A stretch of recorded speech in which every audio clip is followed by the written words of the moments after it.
Perkenalkan, nama saya Lutfi Arsy Putri dengan NIM 877337158, Prodi PGSD. Di sini saya akan mengumpulkan tugas video menjelaskan materi tentang filsafat ilmu. Yang pertama yaitu bagaimana filsafat ilmu mengawasi dan memperkuat eksistensi keilmiahan serta nilai-nilai dalam ilmu pendidikan. Pengawasan filsafat ilmu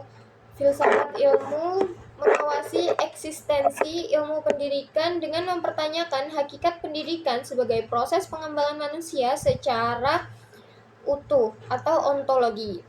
Ia memperkuat keilmiahan melalui epistemologi, memastikan metode penelitian dan teori pendidikan logis dapat diuji dan sistematis sehingga menghindari pendekatan asal-asalan.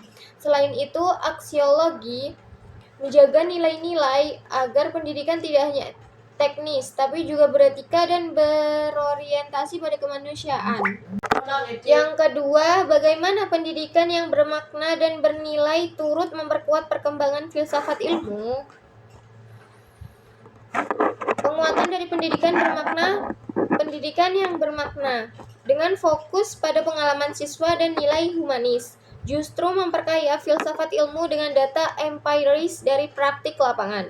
Proses pembelajaran reflektif ini menguji dan menyempurnakan konsep ontologi, epistemologi, serta aksiologi, menciptakan siklus penguatan bersama. Di konteks Indonesia, pendidikan bernilai seperti yang menekankan karakter nasional turut mengembangkan paradigma filsafat ilmu yang adaptif terhadap perubahan sosial.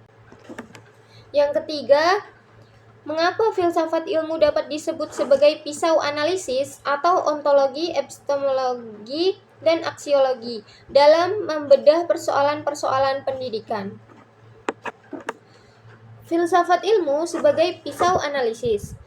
Filsafat ilmu disebut pisau analisis karena ontologi mengupas hakikat masalah pendidikan atau apa yang sebenarnya dididik. Epistemologi meneliti cara pengetahuan dibangun atau bagaimana siswa belajar, dan aksiologi menilai dampak nilai atau mengapa pendidikan bermakna. Ketiga cabang ini memotong persoalan pendidikan hingga akarnya, menghasilkan solusi tepat dan mendasar, bukan sekadar gejala permukaan. Analisis ini krusial untuk mengatasi isu seperti ketimpangan akses pendidikan di daerah pedesaan Indonesia. Yang terakhir, contoh konkret penerapan filsafat ilmu dalam praktik pendidikan, atau misalnya dalam kebijakan kurikulum atau proses pembelajaran. Contoh untuk penerapan konkretnya, dalam kurikulum, filsafat ilmu diterapkan pada kurikulum merdeka yang ontologis atau fokus pengembangan potensi siswa. Epistemologis atau pengembangan berbasis proyek, dan aksiologis atau nilai inklusivitas. Di kebijakan seperti program Indonesia Pintar, epistemologi memastikan validasi data kemiskinan siswa untuk alokasi bantuan yang adil. Dalam proses pembelajaran, guru menggunakan inquiry-based learning untuk memancing siswa berpikir kritis, menerapkan filsafat ilmu agar siswa bukan hanya hafalan, tapi bisa menjadi pemecah masalah.